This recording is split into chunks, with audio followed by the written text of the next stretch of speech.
Imagina que estás buscando una propiedad económica para comprar tu primera casita. Recorres varios barrios hasta que la gente de bienes raíces te muestra una casa antigua medio derruida, pero con un precio tan bajo que casi parece broma. Sabes que necesita reparaciones y limpieza y definitivamente una buena mano de pintura, pero crees que con una cantidad razonable podrías dejarla como a ti te gusta. Pero mientras la recorres algo se siente fuera de lugar. Las paredes parecen exageradamente frías, el silencio dentro de las habitaciones se siente pesado y los vecinos observan desde lejos sin acercarse demasiado. Uno de ellos te lo dice en voz baja, casi como un susurro. Esa casa fue escenario de una tragedia que estremeció a todo el país. ¿Te animarías a poner una oferta para comprarla o saldrías por piernas sintiendo que esquivaste un gran problema? Pues eso fue justo lo que pasaba con todos quienes se interesaban en comprar la casa en la que vivía Dalma Rodas Rojas, una joven madre paraguaya que junto a sus dos pequeños hijos desapareció un buen día sin dejar rastro. Lo que comenzó como una historia de vida familiar se convirtió en una de las escenas más macabras que Paraguay haya conocido. Pero, ¿qué fue lo que realmente ocurrió dentro de esas paredes? ¿Podrían las autoridades descubrir quién estaba detrás de la pesadilla que sucedió en ese lugar? ¿Y cuántos secretos más podrían estar ocultos entre los muros de esa vieja casa? Quédate hasta el final para averiguarlo. Este es el caso de la Casa del Horror en Asunción.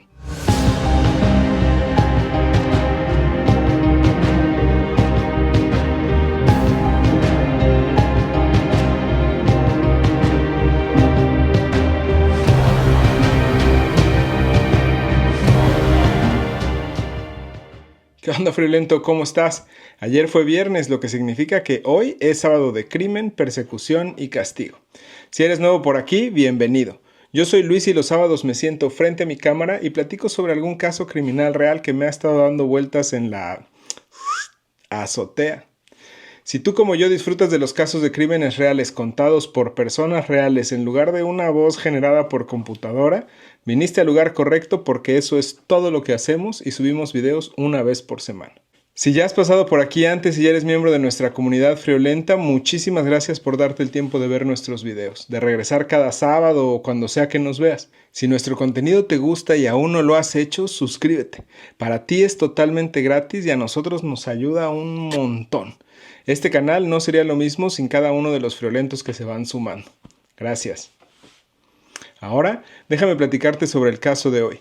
Este es un claro ejemplo de que el odio y el resentimiento pueden transformar un simple conflicto en una tragedia irreversible.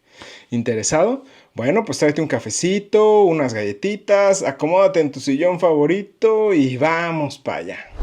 El 8 de octubre de 2018, el microcentro de Asunción, en Paraguay, se despertó con un aire distinto. Y por distinto quiero decir espantoso. El calor húmedo que acostumbraba a cubrir las calles parecía haberse mezclado con un hedor insoportable que emanaba de una casona antigua ubicada en la intersección de las calles Oliva y Montevideo. Aquella construcción que normalmente pasaba desapercibida para los que vivían cerca o pasaban por ahí, se convirtió en el centro de atención cuando los vecinos comenzaron a notar que ese olor se hacía cada vez más intenso. Al principio algunos pensaron que se trataba de basura acumulada o un animal muerto. En un barrio donde las cosas extrañas sucedían sin mayores explicaciones, era fácil pasar por alto ciertas señales. Pero a medida que los días avanzaban, el olor se volvió insoportable. El 8 de octubre, un vecino incapaz de soportar más decidió llamar a las autoridades. Los agentes de la Policía Nacional llegaron al lugar y tras un par de golpes en la puerta sin obtener respuesta, decidieron ingresar a la propiedad. Lo que encontraron al abrir esa puerta destapó un infierno que nadie imaginaba.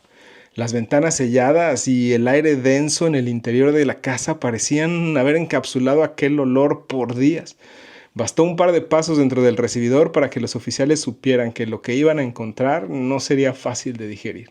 Las paredes tapizadas de humedad y los muebles cubiertos por una capa de polvo acumulado daban la sensación de un lugar abandonado. Pero los rastros de comida y objetos personales decían otra cosa. Alguien había estado viviendo ahí recientemente. Los policías avanzaron por el pasillo central siguiendo la fuente del olor apestoso.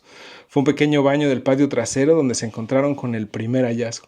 Enterrado debajo de una capa de cemento y escombros estaba el cuerpo de Julio Rojas del Valle.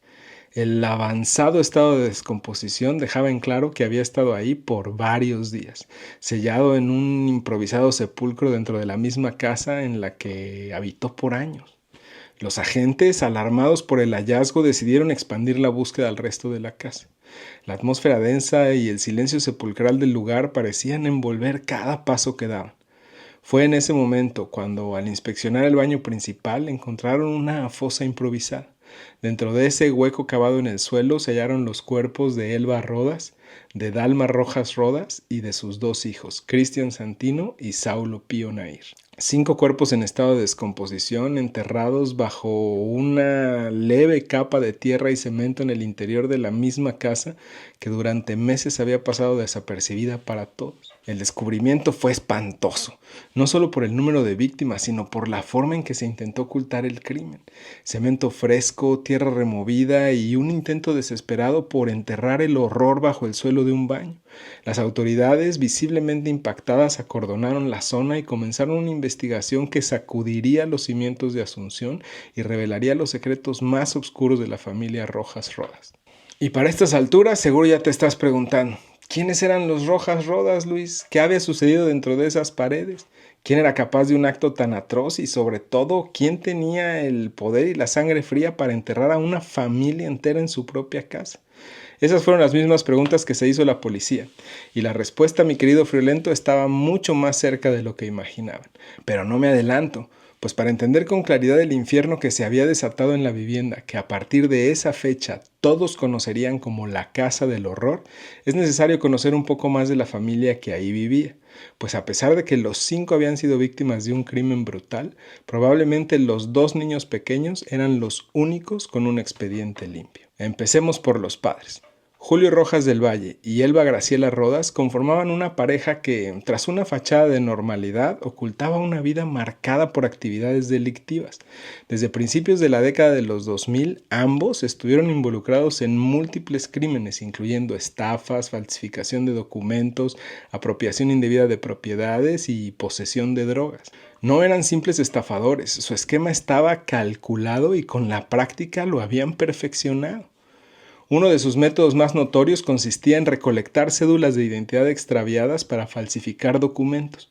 Con estos iniciaban demandas civiles fraudulentas para apropiarse de vehículos y propiedades ajenas. Se estima que lograron apoderarse de más o menos 30 camiones de carga utilizando esta técnica, moviendo influencias y manipulando documentos sin levantar mayores sospechas. En el 2008, la pareja fue denunciada por apropiarse de una propiedad familiar en la ciudad de Luque, donde construyeron una lujosa residencia. Además, se les acusó de despojar a una anciana de 30 hectáreas de terreno, aprovechándose de su avanzada edad para hacerla firmar documentos que le cedían a ellos la propiedad. A pesar de que todas estas tranzas fueron denunciadas, las consecuencias legales parecían no llegar nunca. Y no era por falta de pruebas, sino por algo mucho más turbio.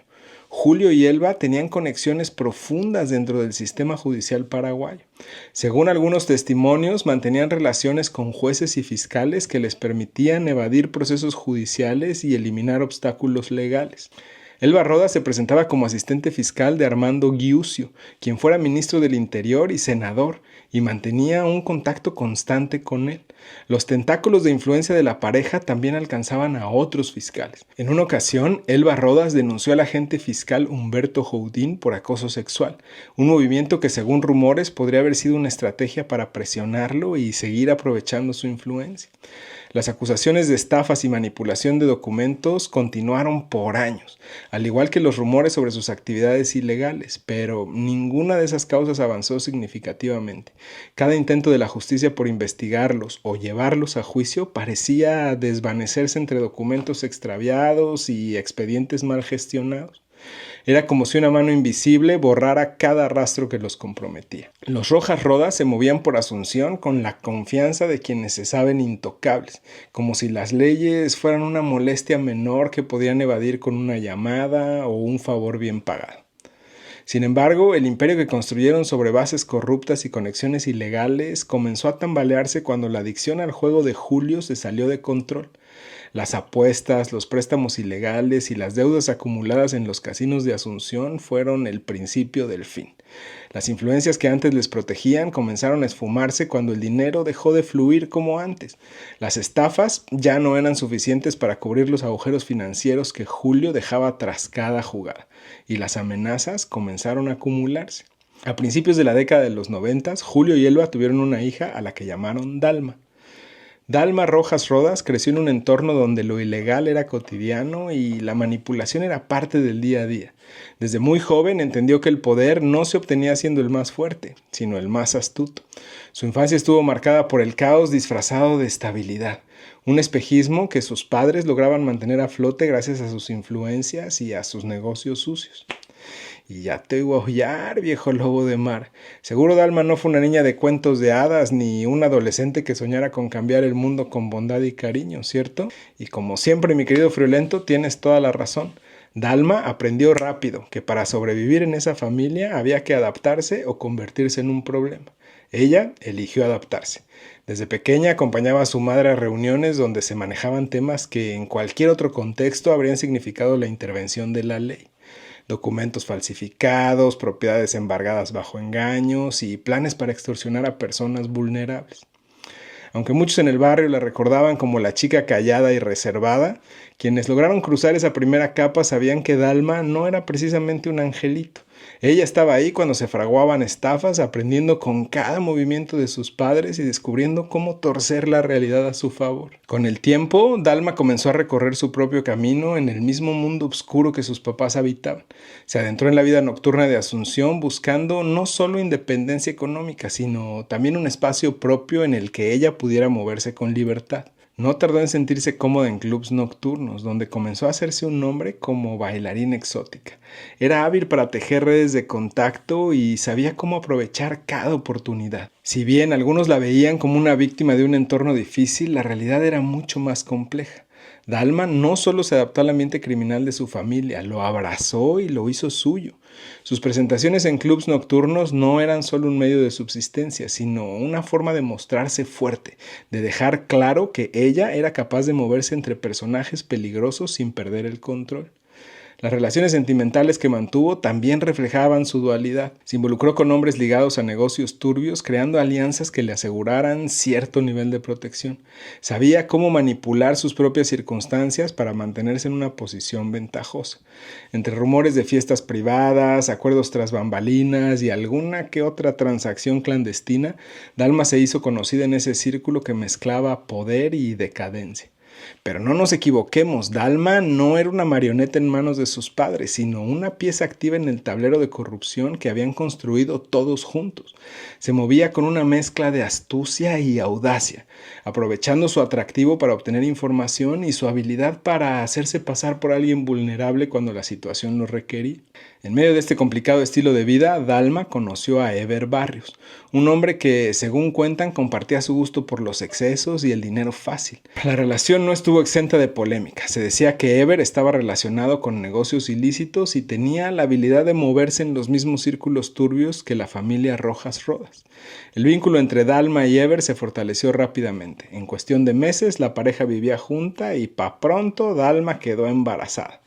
En el año 2012, Dalma dio a luz a su primer hijo, Cristian Santino Barrios Rojas, en medio de un contexto familiar que, lejos de ser estable, parecía estar siempre al borde del colapso. Para Dalma, la maternidad no fue un freno, al contrario, se convirtió en una razón más para seguir adelante, para expandir los negocios familiares y mantener ese imperio de corrupción que, aunque tambaleante, aún seguía en pie. En medio de un entorno marcado por actividades ilícitas y relaciones tóxicas, Dalma encontró en el deporte una vía de escape y una forma de redención personal.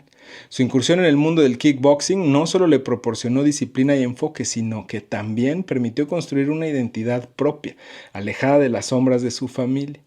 Dalma comenzó a entrenar en gimnasios locales de Asunción, donde rápidamente destacó por su determinación y por su habilidad. Participó en diversas competencias a nivel nacional, enfrentándose a oponentes experimentadas y demostrando una notable capacidad en el ring.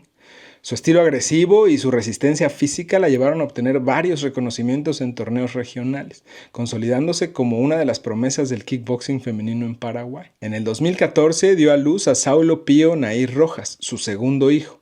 del cual nunca se confirmó públicamente la identidad del padre. A pesar de los desafíos, Dalma continuó participando en competencias y obteniendo medallas y trofeos que atestiguaban su dedicación y su talento. Su compromiso con el kickboxing se convirtió en una parte integral de su identidad, brindándole momentos de orgullo y reconocimiento en una vida que normalmente estaba marcada por la adversidad. Fue en este contexto donde conoció a Bruno Marabel, un joven boxeador con quien compartía entrenamientos y competencias. La conexión entre ambos fue inmediata y pronto comenzaron una relación sentimental juntos.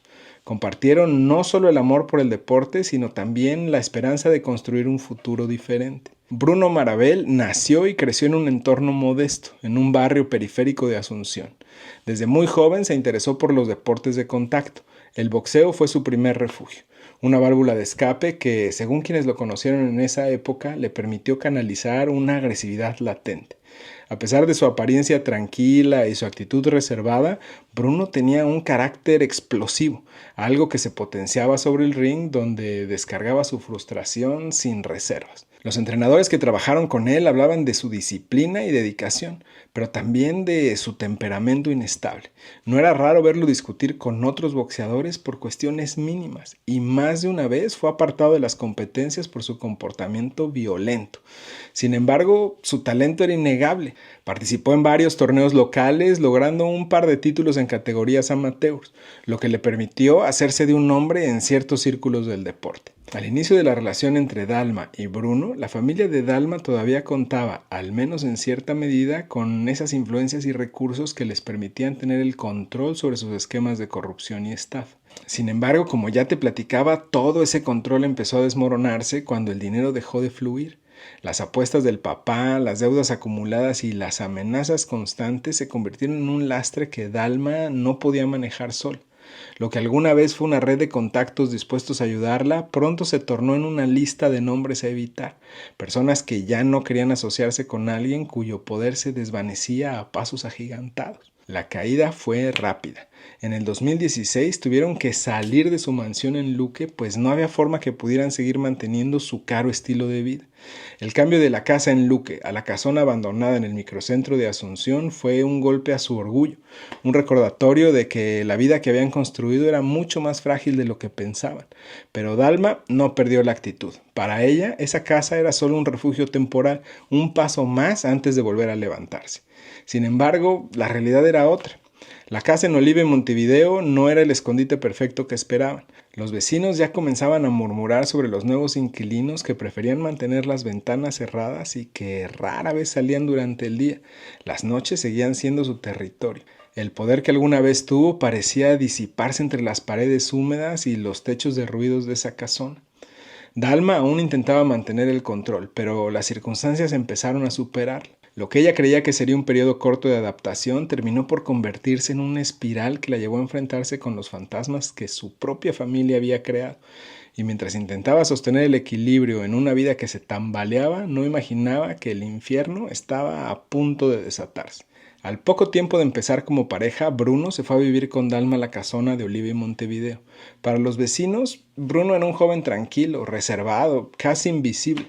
Salía a entrenar temprano, luego se iba a su trabajo en una sucursal de Burger King y regresaba tarde en la noche, sin levantar sospechas, sin hacer ningún ruido. Parecía el novio promedio, un hombre joven intentando salir adelante. Y ahora que ya tenemos los antecedentes de todos los que vivían en esa casa, regresemos al punto en el que nos habíamos quedado. Cuando los policías descubrieron los cuerpos, acordonaron la zona y comenzaron la investigación. Y ya te dejó hollar otra vez, lobo de mar. Como que las matemáticas no salen, Luis. Nos contaste que 6 personas vivían en la casa, pero solo se encontraron 5 cuerpos. Algo no cuadra aquí, ¿no? Y efectivamente, mi querido Friolento, seguro tu instinto detectivesco ya está sonando la alarma, pero no te adelantes, ya te cuento.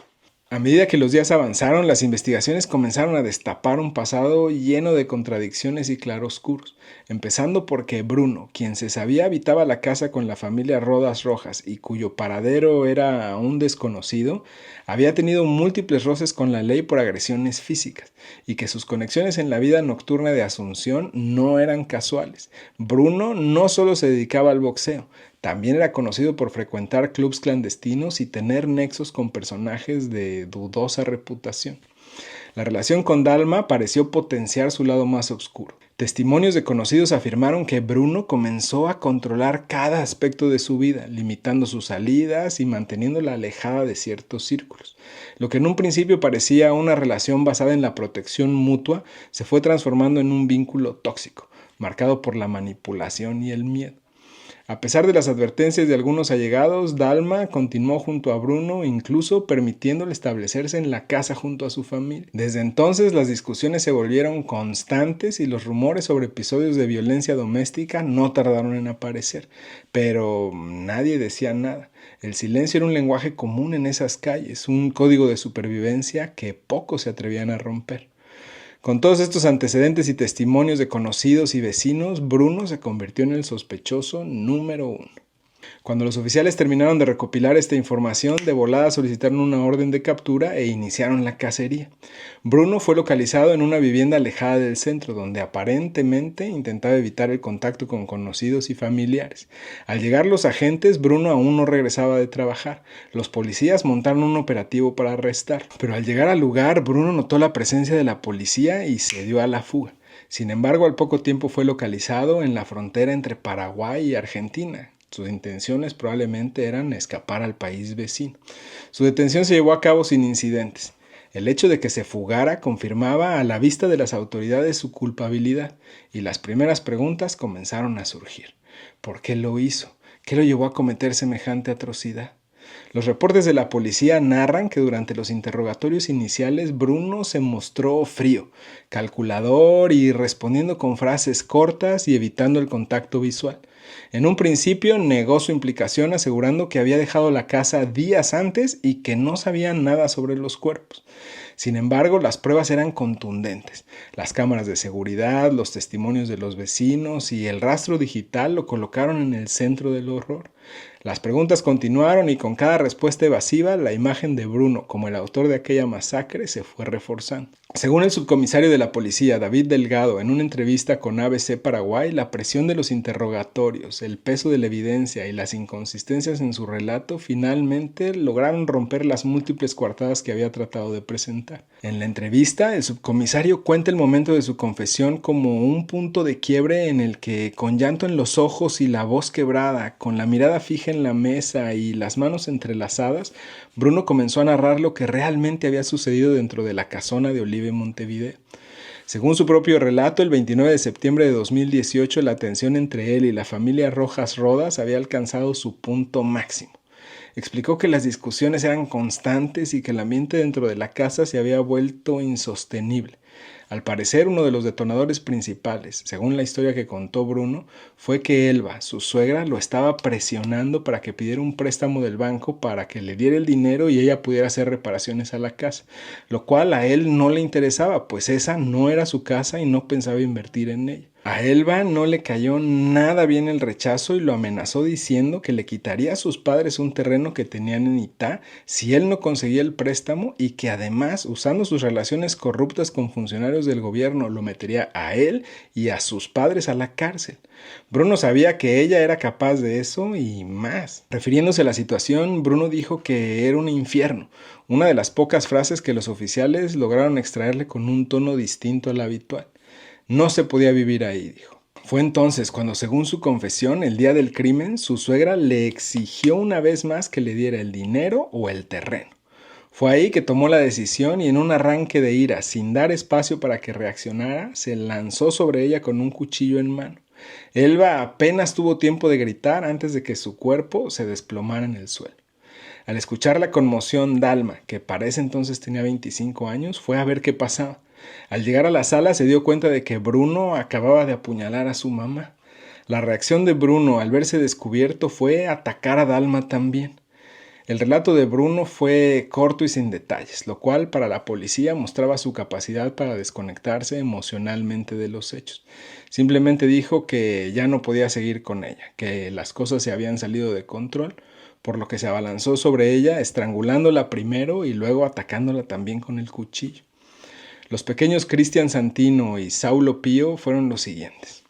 En su declaración dijo que los niños estaban en otra habitación cuando todo ocurrió. Afirmó que no escucharon nada, así que él fue hasta donde estaban y ahí les quitó la vida. Julio, el papá de Dalma, no estaba ese día en la casa. Resulta que Elba y él se habían peleado una vez más a raíz de sus problemas de apuestas, y no se sabe si Elba lo había echado o si él había decidido irse, pero el chiste es que no estaba ahí ese día. El 2 de octubre regresó a la casa con la idea de retomar contacto con su esposa y sus nietos, pero Bruno lo atacó por sorpresa con un cuchillo de carnicería de más de 30 centímetros. El golpe fue certero y brutal, acabando con su vida en cuestión de segundos. Otro detalle perturbador del crimen de Bruno fue la manera en que enterró los cuerpos. Sin mostrar un ápice de arrepentimiento durante los días entre que mató a su suegra, su esposa y a los hijos de su esposa, y que se presentaba de vuelta a su suegro, él había estado preparando el baño del patio trasero. Cavó una fosa improvisada muy poco profunda y reforzó las paredes con cemento para evitar que el olor se filtrara. Nadie iba a buscar ahí, comentó con una frialdad escalofriante. Durante 2 días trabajó sin descanso, sellando los cuerpos uno a uno. Los tapó con tierra y luego recubrió el área con una ligera capa adicional de concreto para, según él, enmascarar el olor. Según su relato, estaba convencido de que nadie sospecharía y de que ese sería el último lugar en el que miraría. Sin embargo, los vecinos no tardaron en notar el olor. La realidad es que Bruno subestimó el instinto humano y sobreestimó su capacidad para esconder el horror. La llamada de emergencias fue el principio del fin, el golpe de gracia a un plan que tal vez en su mente era perfecto, pero que en realidad era totalmente idiótico. La noticia del quíntuple homicidio sacudió a todo Paraguay. Los medios bautizaron la propiedad como la Casa del Horror y los titulares no dejaron de repetir el nombre de Bruno Marabel. Las calles de Asunción se llenaron de indignación y miedo. Las entrevistas a los vecinos destaparon rumores de abuso, de gritos nocturnos y de visitas misteriosas a altas horas de la madrugada. La comunidad se preguntaba cómo algo tan brutal pudo pasar en el corazón de la ciudad a plena vista de todos y sin que nadie levantara una sospecha real. El juicio estaba por comenzar y la figura de Bruno pasaría a ser de un boxeador de bajo perfil a uno de los criminales más repudiados en la historia reciente del país. Y ya te voy a obviar otra vez, lobo marino. Afortunadamente Bruno había confesado y el caso estaba cerrado, ¿cierto? Falso. Pues resulta y resalta que a pesar de haber contado con lujo de detalle su confesión a la policía, al poco tiempo Bruno se retractaría y cambiaría su versión diciendo que él solo había sido responsable de asesinar a su suegro, Julio Rojas, y que lo había hecho en defensa propia.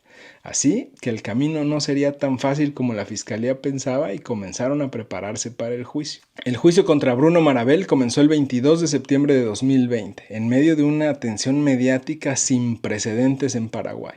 Las cámaras rodeaban el Palacio de Justicia de Asunción y los noticieros abrían sus transmisiones con imágenes de la famosa casona de Oliva y Montevideo, ahora conocida como la Casa del Horror.